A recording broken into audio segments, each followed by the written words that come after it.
What's up, Vipers? Here's what's happening on This Week with Cheek. We're going to be talking about converting terminating and repeating decimals into fractions as we take a look at the real number system.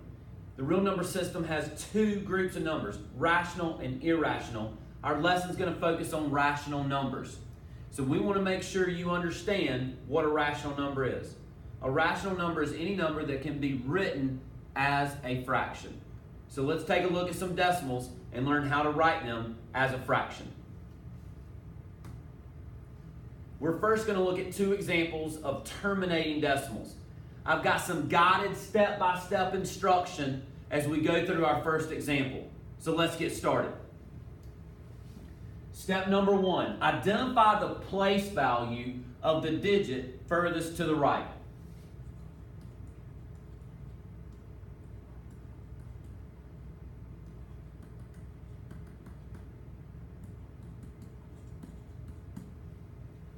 The place value will become the denominator. So when I'm looking at our example of 0.4, and I find the digit furthest to the right, which there's only one, that's the 4, I want to know what place value that digit holds. And it happens to be in the 10th place. So my denominator is going to be a 10. Now I want to determine my numerator. So I'm going to look at the digit after the decimal point, and that will become my numerator.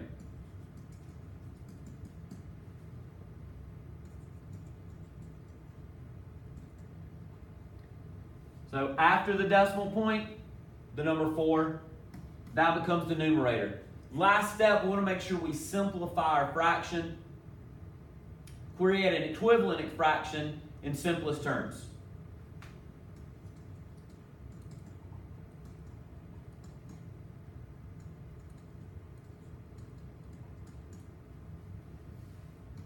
So that's going to equal 2/5.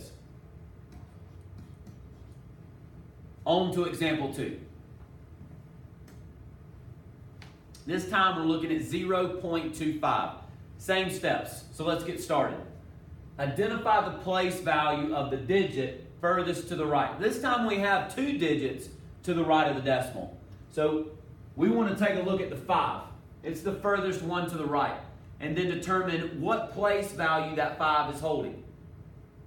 Yes, you are correct. That is the 100th place. So 100 will become our denominator. And then as we look at the numbers to the right of the decimal, 25 will become our numerator. Our final step, we want to simplify this fraction to its simplest terms, creating an equivalent fraction. That is how you convert a terminating decimal to a fraction, which means a terminating decimal is considered rational because it can be written as a fraction. Now let's move on to repeating decimals. Also, real quick note, I will post these pages into It's Learning. So I've got 4 practice problems that you can go through on converting a terminating decimal to a fraction. And then I've got the answers so that you can get enough practice to master this standard. But on to repeating decimals. As you can see, there's a lot more steps involved in converting a repeating decimal to a fraction. First step, we got to determine a variable. I'm going to choose the letter X.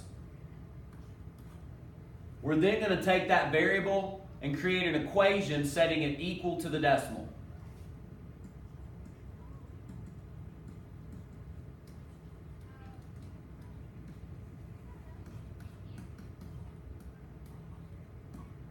So X is going to equal 0.3 repeating. The next step is to ask yourself how many digits are repeating. And this is easy. We've got one digit repeating, the 3.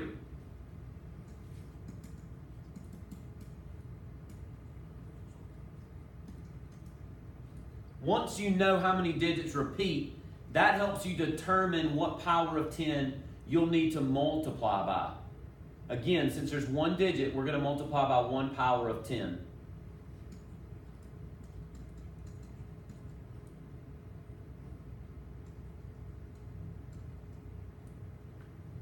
So I'm going to multiply both sides of the equation by 10.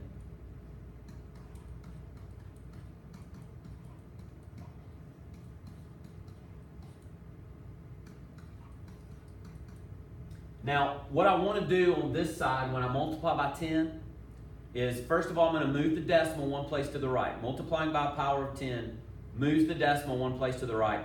But I'm also going to expand those digits that are repeating because I want to show you what we're trying to do in the next step.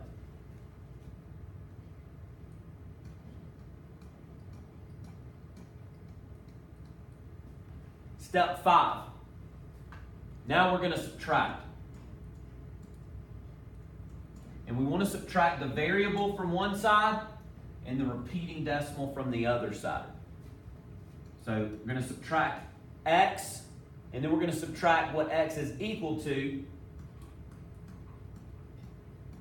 0.3 repeating.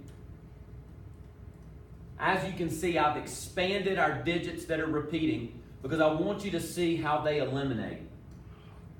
When I look at my subtraction, 3 minus 3 is 0. So that's eliminated. And you can see that's going to happen.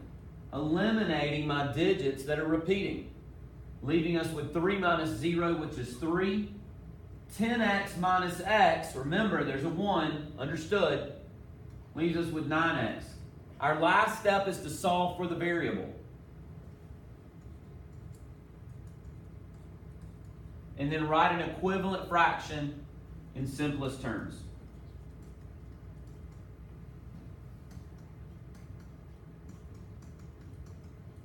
X equals 1/3. Let's look at one more example. 0.16 repeating. So again, we want to assign a variable to our decimal and then write an equation setting the variable equal to the decimal. Our next step is to ask ourselves how many digits are repeating. This time we have 2 digits repeating, the 1 and the 6. Again, this will help us determine what power of 10 we're going to multiply by. Because we have 2 digits repeating, we'll multiply both sides by 100.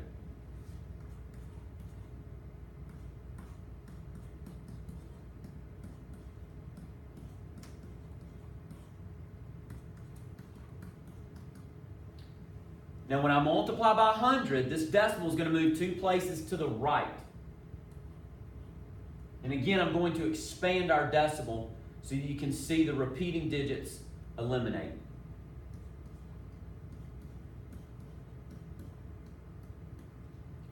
Next, we're going to subtract x from both sides of the equation.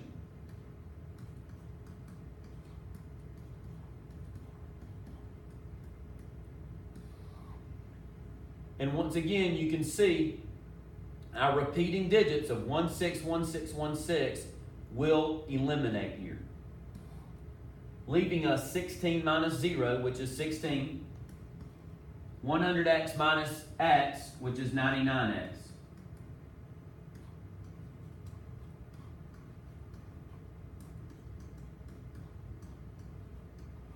And 16 over 99 is already in its simplest terms.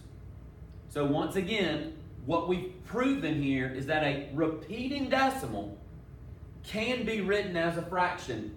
And because it can be written as a fraction, very important, it is a rational number.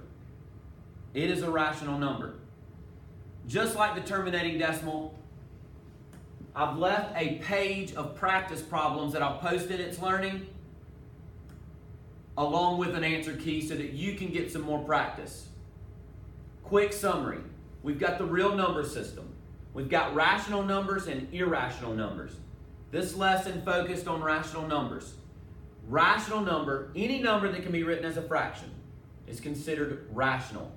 And today we learned how to take a terminating decimal, write it as a fraction, and then take a repeating decimal and write it as a fraction. Thanks for tuning in. Keep it real.